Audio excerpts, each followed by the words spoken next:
آله وصحبه أجمعين. Welcome back. And we had a question before the break from a sister who said that it is covering the face a must upon the woman. And to answer the question, I'll have to mention that the ulama or the scholars have two opinions about this issue. Some said that covering the face, or let's say that first of all that all of them recommended that the woman should cover her face. All of them recommended that the woman should cover her face. And when I say all of the ulama, I mean the four madhahib, the four main ulama: Shafi'i, Imam Ahmad bin Hanbal, Imam Abu Hanifa, and Imam Malik. They all recommend that woman should cover her face. However, three of them said it is not wajib on the woman to cover her face, but it is recommended, especially if she is young. And one of them said, no, it is a must upon her to cover her face. It is must upon her to cover her face. And both ulama, all the scholars have, or both opinions have strong evidences, and they differ in their opinion because their understanding of the evidences, especially the verse which Allah Ta'ala spoke about and said that women should وَلْيَضْرِبْنَ بِخُمُرِهِنَّ عَلَى جِيُوبِهِنَّ, and let their covering, or the cloth that they cover their head with, let them put it in their wallets, their jiyub. And jayb used to be in this place at that time. So the ulama said the woman can put their khimar this way on the jayb, and some said no, they can put the khimar this way, covering the face. So it is about understanding the evidence, the verse in the Quran, and also the hadith that we have. But what is the which opinion is stronger? We have something that we called tawatur amali, that the Muslims have been practicing since the time of the Sahaba until now. Many Muslims, and if you ask our grandmothers, they cover their faces, and it is like tawatur amali. People are profusely doing it, and it is now it became something obvious that women cover their faces. So therefore, I would say that both opinions are strong. However, the most ulama recommended that a woman should cover her face. But some said it's not wajib, and their opinion was strong. Their opinion is strong. Okay. I said that it is allowed for me to sit with my husband's brother, or the family of my husband. The males amongst them. Well, I will say that it is going to be in the presence of your husband, okay? And if there is like a gathering, family gathering, and your husband is there, and his father and his brothers are there, and you are wearing the hijab, okay, and you are saying things that are normal and fine, then it's fine, you can sit down. But it's not allowed for you to sit down alone with them, because they are not your mahram. They are not your mahram. Having said that, it is allowed for you to be good towards all of the relatives of your husband, and nice towards them, and treat them well, inshallah, and honor them, inshallah, when they come to your house. We have a question here saying, am I allowed to have a friend who doesn't pray? Well, if you can advise her or advise him, and by being his friend, you have a hope that one day she or he will start praying, then it's fine. But if you know that this friend is not willing to pray at all, he doesn't like prayer at all, and he's away from the deen, and by you being with him and staying with him, it might affect your iman, then you should stay away from him. The only exception or excuse that you can have to stay with him and have friendship with him is if you can affect him.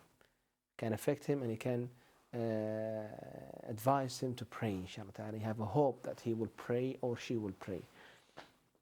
Okay, otherwise you shouldn't have a friend who doesn't pray. We have in the hadith المرء على دين خليله. A man is upon the religion of his close friend, or the person is upon the religion of his close friend. Then be careful of whom you take as a close friend. Therefore, it is very important that you choose good friends who are righteous, who are good, who are close to Allah subhanahu wa ta'ala, as Allah ta'ala in the Quran recommended when he said, الأخلاء يومئذ بعضهم لبعض عدو. All the friends in the day of resurrection will become enemies. إلا المتقين, except those who were pious in this life. And also Allah subhanahu wa ta'ala said, واصبر نفسك مع الذين يدعون ربهم بالغداة والعشي, and keep yourself patient with those who call upon their Lord by night and by day. ولا تعد عيناك عنهم تريد زينة الحياة الدنيا, and don't look beyond them and don't have friendship with other people but them. So therefore it is very important that you have good friends, righteous friends, and people who pray, inshallah ta'ala. Sister asks, does the husband have to take permission from his wife if he want to marry another wife? Okay, well, in Islam, no, he doesn't have to take a permission from his first wife. There is no evidence and there is no restriction on him to take permission first from his first wife, unless if this is a condition in the marriage contract. If in the marriage contract the woman said, okay, you cannot marry until you take my permission, then he must take permission from her. This is Islamically. But if you talk about where we are living now in this country, we have a law in this country. There's a law for the land. And myself personally, I would advise people or the brothers not to marry another wife in this country. If you have one wife, take care of her, look after her, inshallah ta'ala, and make sure that you bring your children in a very healthy environment. Why I'm saying this? Because when you marry another wife in this country, you will of course marry her illegally in terms of the law of this land. And the purpose behind legislating or allowing the man to marry another wife is to establish another stable family. And he cannot meet this condition. He cannot establish, it's going to be difficult basically to establish a stable family, and you are doing this illegally. Okay? It is, therefore, I would advise myself is that you focus on your on what you have, inshallah ta'ala. If you have a wife, focus on her, inshallah ta'ala. Make sure that you bring your children in a righteous environment, inshallah ta'ala. I'm not saying what is Allah ta'ala has made halal. I'm not saying this is haram. This is my own recommendation, and this is upon an experience that I have had or learned from many people who married more than one wife, and then they end up having problems in looking after the two families because the environment and the law of this country will not help you. So this is my answer to this question, inshallah ta'ala. A brother asked whether it's allowed to take an MP3 who has a Quran inside it to the toilet. This is not a Quran. The MP3 is an MP3, is a device. You can take it to the toilet, it's fine, inshallah ta'ala. But don't play the Quran inside the toilet. So it's allowed to you take the MP3 to the toilet, and otherwise people will have to leave their iPhones outside the toilet when they go inside the toilet. So it's fine as long as you're not playing the Quran inside the toilet. Jazakallah khair. Next question: is it allowed for a woman or for a man to greet women by shaking their hands? And sometimes might face or might meet a teacher my teacher or my colleague at work who doesn't know about our culture, and they may extend their hand to shake their hands with me, and is allowed for me to shake their hands. Well, the answer is that it is haram to shake the hand of a foreign woman. It's not allowed. It's not allowed. And there is a strong evidence and a clear evidence in the Sunnah that if you, for one of you to hold a piece of fire on his hand, it's better than to shake his hand with a foreign woman. And this hadith is sound hadith. There are some hadith that allows, or some hadiths that allow for a man to shake his hand with a woman, but all of these hadith are weak, as the Imam Albani said in his hadith book. He said that basically all the narrations about allowing the man to shake his hand with a woman are weak, and we have strong hadith that restrict and forbid upon the Muslim to shake his hand with a foreign woman. But my recommendation is that before you face a situation, you need to explain yourself. You need to explain your culture to your teacher, to the people that you work with. Tell them that I can't shake hand with a foreign woman, even if she's Muslim. I cannot shake my hand unless with my maharam, people who are, or the women who are close relative to me. I can shake my hands with them. Otherwise, I cannot do that. And this is not because I don't respect women, but because I do respect them, and and we consider women to be a pillar, or we consider to be a pearl that we shouldn't touch unless if it's lawful to us to touch her.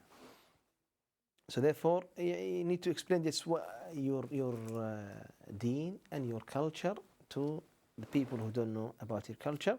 But it's not an excuse for you to say, well, she's my teacher, and I felt shy to reject shaking my hands with her. You have to always realize that she is from Allah's creation, and you are commanded by Allah Ta'ala, the Lord of all creation, to not to shake your hand with women, with foreign women. Therefore, it is Allah Subhanahu wa Ta'ala that you should fear the most, not people, and it is Allah Subhanahu wa Ta'ala that you should feel shy the most from, not the people. May Allah bless you and reward you. So we have a question from Aisha, who said that, is it allowed for me, do I have to do wudu before reading the Quran or touching the Quran? Yes, you should have wudu before you touch the Quran, but you don't have to have wudu before you read the Quran. If you want to read the Quran from your heart, you don't have to have wudu. But if you want to touch the Quran, the actual Quran, the book, the Mus'haf, then you'll have to have wudu, because you have the hadith, وأن لا يمس القرآن إلا طاهر, hadith Ali radiallahu anhu. Ali radiallahu anhu narrated that nobody should touch the Quran unless if he is pure or she is pure. And he asked about, is the menstruating woman allowed to touch the Quran? No, it is not allowed. It's not allowed because the same hadith, لا يمس القرآن إلا طاهر. But she is allowed to read the Quran from her mind, or if she if she memorizes the Quran, she can read the Quran without touching the Quran. Also, she can touch the Quran with using gloves or using any piece of cloth. It's fine, but she cannot touch it by her hand, inshallah ta'ala. This is the answer for this question, and Allah ta'ala knows best. Okay, let me take inshallah ta'ala more questions. We have about 2 minutes left, inshallah ta'ala. Next viewer, assalamu alaikum. Wa alaikum salam. Yes, go on, inshallah, I can hear you. Your question? Brother. Yeah. If your relative, if you have a Christian relative that you're entitled, they died, and you're entitled for their money, are you allowed to take it? And my second question is, what is the connection between Muhammad sallallahu alayhi wa sallam and Ibrahim alayhi salam? Okay, may I ask a question? How old are you? 9 years old. MashaAllah. MashaAllah. May Allah bless you. Okay, may Allah bless you. Okay, I will answer the question just in a very brief manner, inshallah ta'ala. Generally, you are allowed to if you have a Christian relatives, you are allowed to be nice towards them and gentle towards them and treat them well and be show them the best image of Islam, inshallah ta'ala. This is allowed. But what's not allowed? It's not allowed to inherit from a non-Muslim, or a non-Muslim is also is not allowed to inherit from you. This is about inheritance. You ask about the connection between Muhammad sallallahu alaihi wasallam and Ibrahim alayhi salam. Ibrahim alayhi salam is the great grandfather of Muhammad sallallahu alaihi wasallam. So Muhammad sallallahu alaihi wasallam is from the progeny of Ibrahim alayhi salam. May Allah bless you and reward you, inshallah ta'ala. Jazakumullah khair for listening today. And may Allah grant us guidance. And may Allah ta'ala grant us the best of knowledge.